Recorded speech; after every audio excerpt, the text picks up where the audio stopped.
Hablar justamente sobre esta elección, sobre las negociaciones, también cómo quedan las fuerzas políticas y la relevancia que tiene la elección de una nueva mesa directiva en la Cámara de Diputadas y Diputados. Para eso ya estamos en contacto con el cientista político de la Universidad de Talca, Mauricio Morales. Mauricio, un placer como siempre. ¿Cómo estás? Hola Nicolás, un gusto saludarte tanto tiempo. Igualmente, muy buenos días. A ver, primero expliquemos, creo que es bien relevante, lo comentábamos ayer con algunas personas, la relevancia que tiene esta elección, porque para la ciudadanía, quien sea presidente o presidenta de la Cámara de Diputadas y Diputados o del Senado, con diferencias por supuesto, puede ser algo más bien de la política, pero en términos de los proyectos de ley, de la reforma, del trámite legislativo, la labor del legislativo, es bien relevante cómo se van reordenando las fuerzas, algo que pasó el día de ayer, ¿no? No, exactamente, este es un triunfo para el gobierno, para la ministra Secrets. Hay que recordar, Nico, que el gobierno venía derrota tras derrota, por lo tanto, esto le entrega cierto ánimo, le entrega cierta energía y por lo tanto lo podemos declarar como ganador y lo declaramos como ganador, primero, que fue capaz de generar una fuerza común dentro de su propio pacto. Segundo, porque aprovechó el estado terminal que se encuentra la democracia cristiana. Y tercero, porque fue capaz también de aprovechar el desorden que tiene al frente, particularmente en el caso del Partido de la Gente. Por lo tanto, aplicó la negociación política en el rigor más claro que se puede aplicar. Es decir, uniendo a los suyos y conquistando parte de los desordenados, de los desorganizados, con el fin de obtener esa mayoría. Lo segundo, Nicolás, es que de ahora en adelante el gobierno ya sabe cómo conseguir esos votos que le faltan para alcanzar un quórum, por ejemplo, de mayoría, que es el que requiere para aprobar la reforma tributaria. Lo tercero, que esta estrategia también le puede servir, Nicolás, para sacar adelante el proyecto de pensiones, sí, solo sí. El gobierno divide el proyecto entre PGU y el destino del 6%. ¿Por qué? Porque si saca adelante la reforma tributaria bajo esta misma lógica de mayoría y en conjunto aprueba un proyecto que genera más consenso, que es el de la PGU, podría cerrar el año con dos proyectos relevantes aprobados. Y si a eso le sumamos la presidencia de la Cámara, entonces cerraría un año muchísimo más favorable en comparación a lo que se venía viendo, si el presidente, según la última cadena, tiene solo el 25% de apoyo. Mauricio, déjame hacer un paréntesis y creo que es bien relevante lo que tú nos estás diciendo. Te hago la pregunta, para el gobierno, en términos de reforma previsional, por eso el paréntesis, ¿la única estrategia que le queda es separar finalmente el proyecto, dejar la PGU y el resto de las reformas estructurales para que siga avanzando? El gobierno ha dicho que esto se ve de manera integral, así que no se divide. Pero tú dices que la estrategia que le queda al gobierno con respecto a la reforma previsional que ingresó el día de ayer y que va a demorar su tiempo, por supuesto, va a ser discutida, ¿sería dividir el proyecto?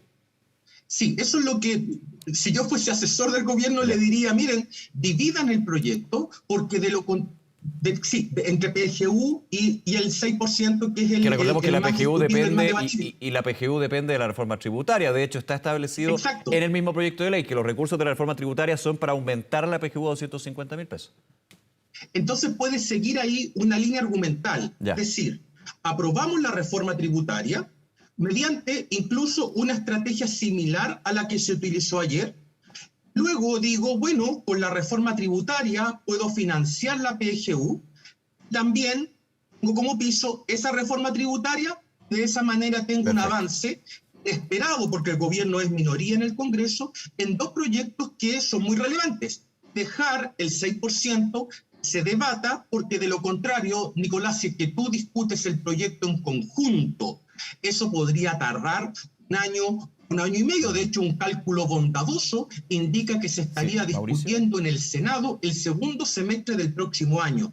Y ya sabemos que los proyectos se pueden parar ahí, por lo tanto yo creo que el gobierno debiese explorar esta posibilidad de dividir los proyectos con el fin de maximizar la eficiencia legislativa que mostró por lo menos el día de ayer. Claro, profundizaba en este punto porque esto también, luego de la elección del día de ayer de la nueva mesa directiva, de alguna manera se muestran las cartas para lo que va a ser la discusión de reformas estructurales como la tributaria, la previsional y otros proyectos de ley del gobierno, ¿no? O sea, esa también es la relevancia para el Ejecutivo en términos de lo que sucedió ayer y durante toda la semana pasada, y para qué decir un poquito antes, cuando se rompe definitivamente este acuerdo administrativo.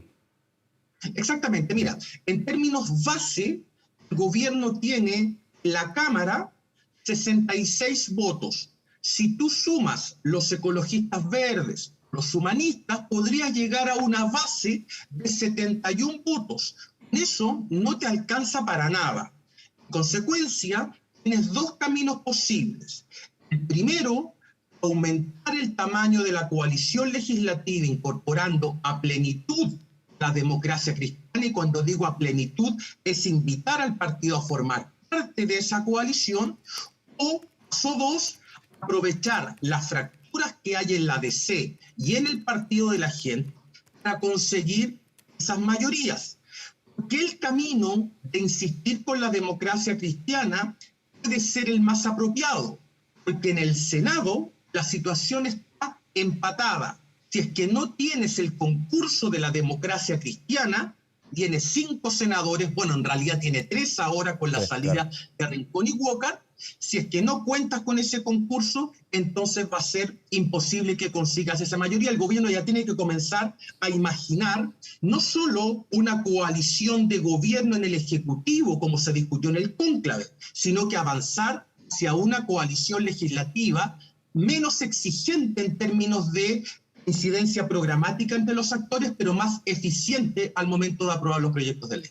Mauricio Morales, en tu visión, ¿cómo queda y en qué situación más bien queda el Partido de la Gente con esta negociación que se dio en algún minuto con un candidato de sus filas y un PDG que terminó dividido? Y de algún minuto, cuando ingresa esta nueva fuerza política con una importante representación y también militancia, se hablaba de un orden que por lo menos el día de ayer deja para algunos diríamos un manto de incertidumbre en términos de lo que puede ser las definiciones a futuro, pero me imagino que también una vía de posibilidad para el Ejecutivo en términos de lo que estamos hablando, ¿no?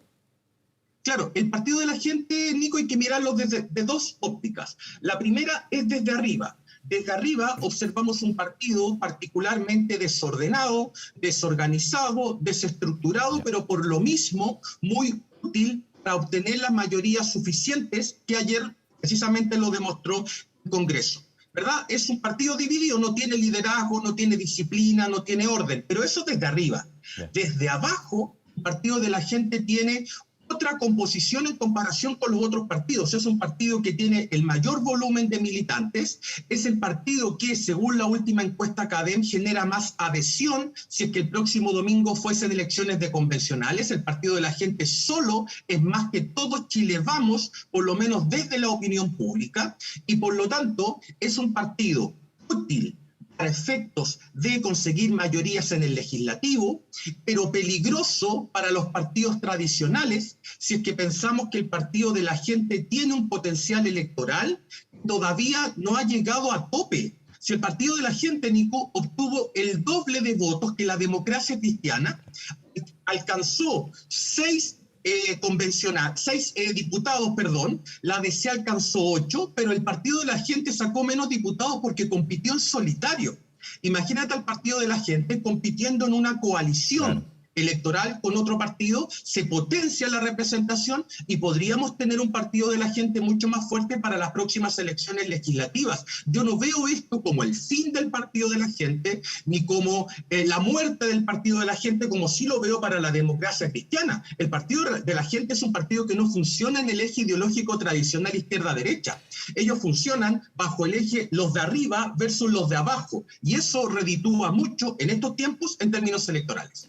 Ahora, democracia cristiana, concentrémonos un segundito ahí y con lo que se muestra también y con lo que ha sucedido en las últimas semanas, por supuesto. Tú mencionabas, por ejemplo, la salida de representantes en el Congreso, como fueron los senadores Walker y también la senadora Rincón. Esto también es un punto más. Recordemos que la democracia cristiana, de hecho, el sábado tiene Junta Nacional y esto va a ser otro elemento que se adiciona para esa discusión que va a ser bien compleja, me imagino.